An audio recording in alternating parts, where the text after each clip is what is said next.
Yeah, we've had 6 weeks, nearly 8 weeks actually, of hardly any snow at all.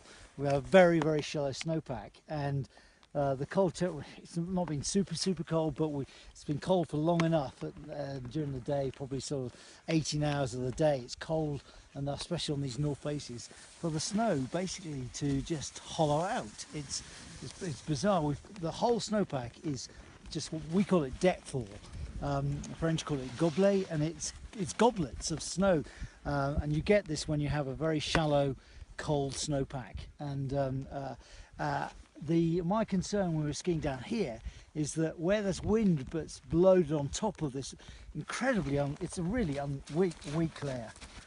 There's nothing, no consistency to it at all. And just right down to the bottom, there's just nothing holding it together.